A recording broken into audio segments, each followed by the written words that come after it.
Thank you. Welcome to my channel, Heart Clinic. My name is Rechael Mbugwa. Thank you for subscribing on my YouTube channel, Heart Clinic. But if you haven't, please click the red button. Thank you so much for your support. Today we are looking at how to help a grieving child who have lost a parent or parents. What are the warning signs? The children isolate themselves. They have a lot of indiscipline in school. There is low appetite. They may not eat. Some may even have suicidal thoughts.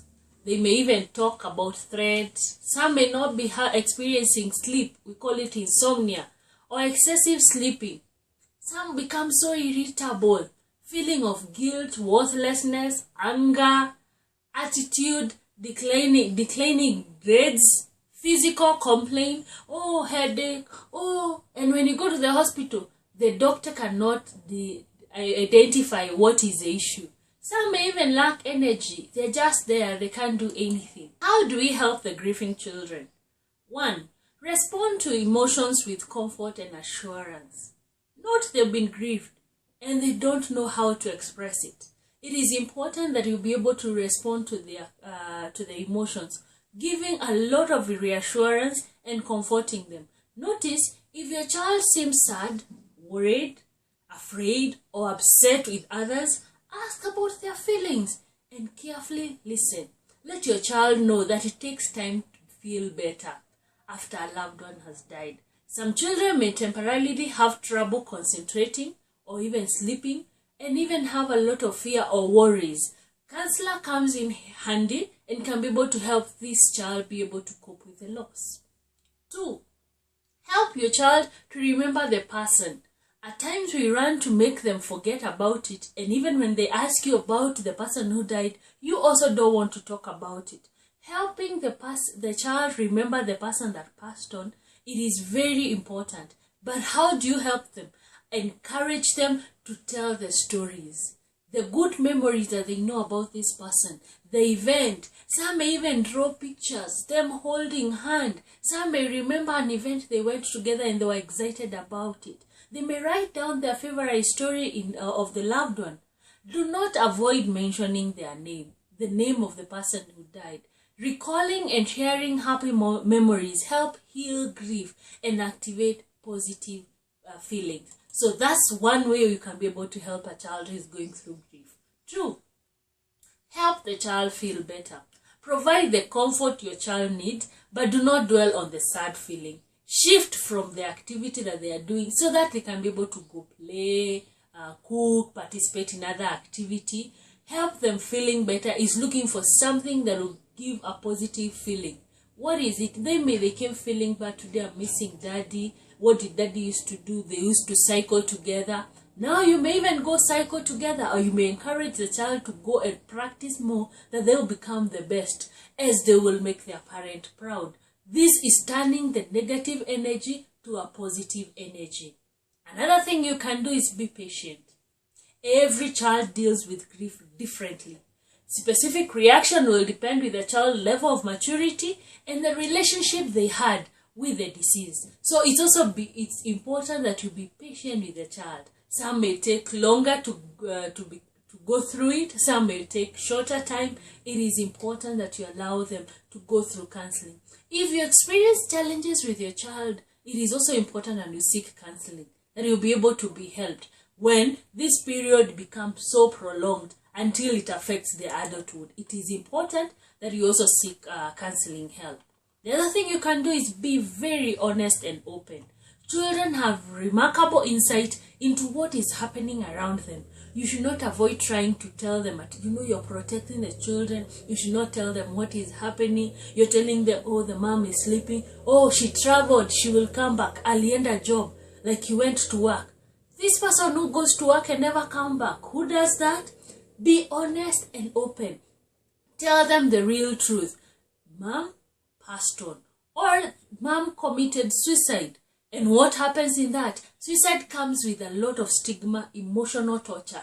Then how can you help this person? It is important to tell them the plain truth. Because when this information is received from outside people, of course people will talk about Nani and Nurse committed suicide, so and so committed suicide. And the child, in one point or the other, will hear it. Or that child person will come and tell the child who been deceased, when your father committed suicide, imagine the shame and embarrassment that child will feel. Be honest and tell them the truth, even when it is shameful to talk about it. The other thing you can do is show empathy. Use your own word to let your child know that you recognize the loss.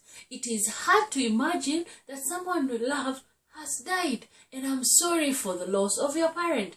Offering an empathy, offering that support, allows the child to be able to know. So you're not assuming that everything is okay.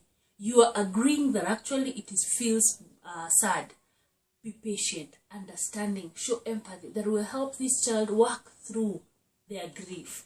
You cannot just assume. The other thing that you can do is encourage the bereaved child to connect with other children.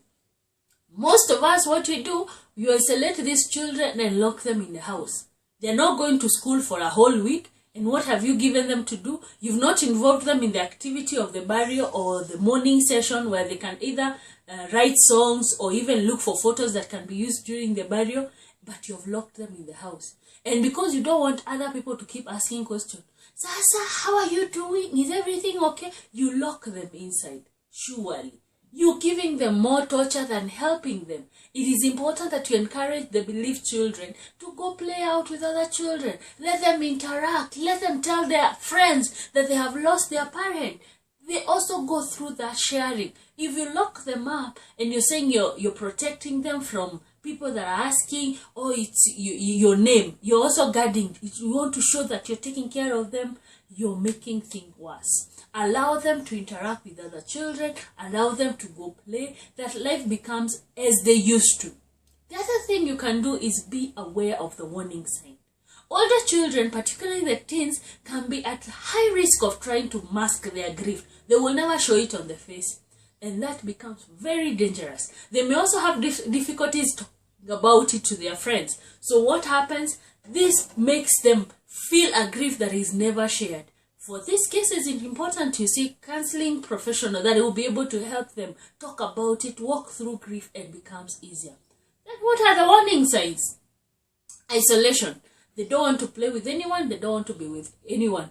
Children normally would interact with other people, play around, walk around, do so many things. But when you find them isolated, some may be crying on their own. Some may have indiscipline in school, excessive sleeping, or some will not even have sleep. Some are so irritable. It's important to understand those warning signs. And what do you do about them? These warning signs helps you get help from a counselor. And I am a counselor. I can be of help to your child or to a friend's child that you know is going through grief.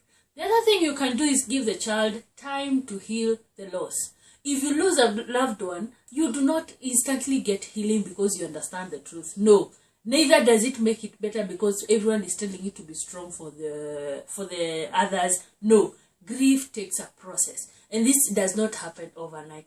Be sure to have an ongoing conversation about your child, how they are feeling after the loss of their loved ones, and what does this mean, and what is it that they remember this person for.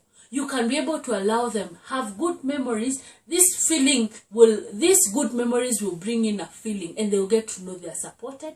And they have people that they can work with. This is Heart Clinic with yours truly, Rechael Mbugwa.